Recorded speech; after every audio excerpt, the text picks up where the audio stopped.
You must have always thought that being a Titan will be so much fun, but have you ever thought it's not that fun always? And you then regret being a Titan. Today we will discuss why it sucks being a Titan.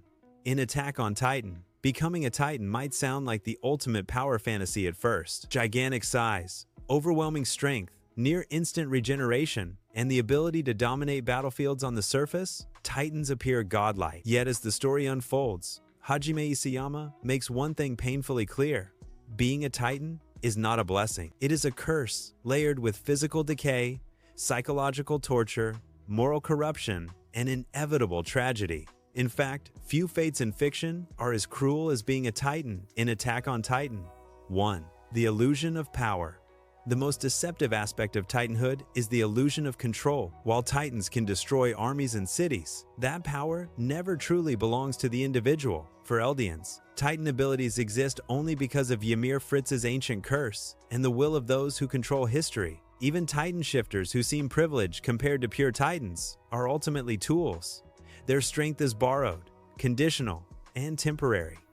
No Titan fights freely. Every transformation comes with expectations, manipulation, and exploitation. Governments, military leaders, and ideologies decide when and how Titans are used. Power without autonomy is not power. It is enslavement, disguised as strength. 2. The 13-year death sentence. Perhaps the cruelest rule of Titan shifters is the curse of Ymir. Anyone who inherits one of the 9 Titans is doomed to die exactly 13 years later. No exceptions, no cure, no extension. This means Titan shifters live with a constant ticking clock. They must plan their entire lives around an unavoidable death. Dreams become short-term. Long-term happiness, family, peace, old age is impossible. Even young characters like Eren, Reiner, Armin, and Zeke are forced to confront mortality far earlier than any human should. This curse doesn't just kill the body, it poisons the mind. Knowing your life has an expiration date pushes people toward desperation, recklessness, or emotional detachment. Many shifters throw themselves into danger because, deep down, they believe their lives are already over. And have you ever thought that what you would do if UE became a Titan? Will you fight for humanity, or will you fight with humans? Let me know in the comments. Adding in another point why being a Titan sucks is that you get as 3. Loss of humanity. Literally and symbolically transforming into a Titan is not graceful. It is violent, painful, and grotesque. Bones explode outward, flesh regenerates unnaturally, and the human body is torn apart repeatedly. Even experienced shifters feel the physical trauma every single time, but the real loss is symbolic. Titans are monsters feared by humanity. The moment someone becomes one, they are no longer fully seen as human by enemies or allies.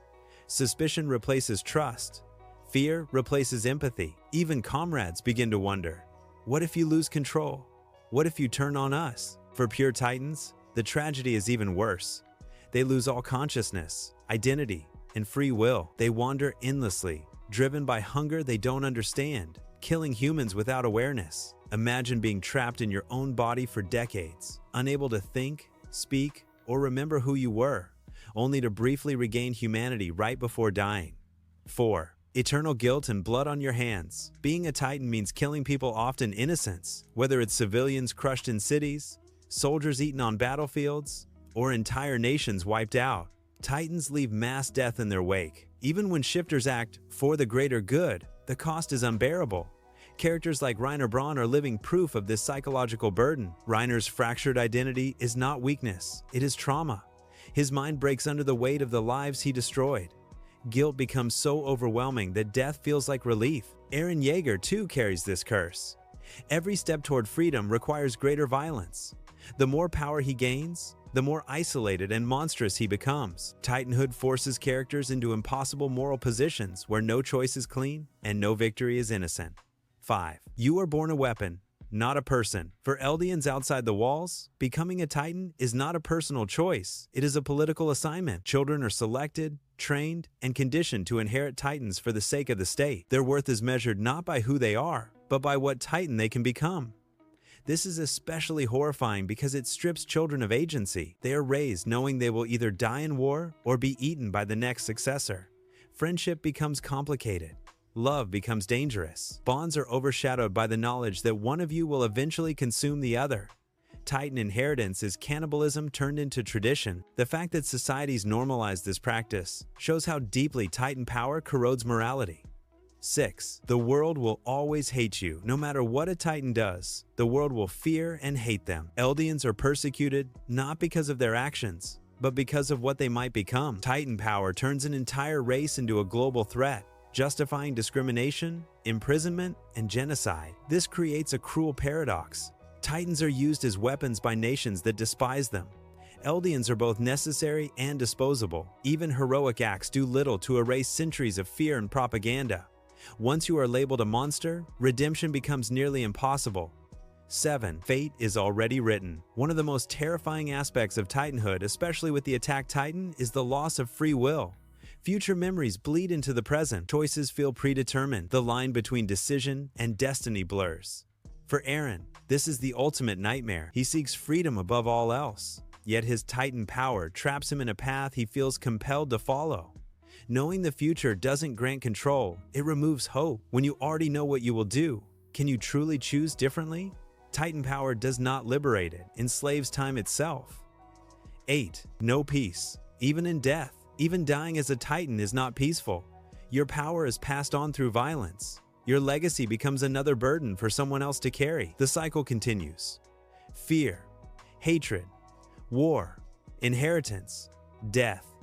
Ymir Fritz herself embodies this endless suffering. Even after death, she remains bound to paths, building Titans for eternity. Titanhood transcends mortality, turning suffering into something eternal. Now, moving for the conclusion is that the Titan, power that destroys everything it touches, attack on Titan, ultimately argues that absolute power is incompatible with humanity. Titans represent the extreme end of militarization, dehumanization, and fear-driven conflict. They do not solve problems, they magnify them. They do not protect life, they cheapen it. Being a Titan means losing your future, your identity, your peace, and often your soul. It means carrying the weight of history's hatred, while knowing the world would be better off without your existence. In Attack on Titan, the greatest tragedy is not that Titans exist, it is that humans keep creating them. So would you like to live as a Titan or a normal human being?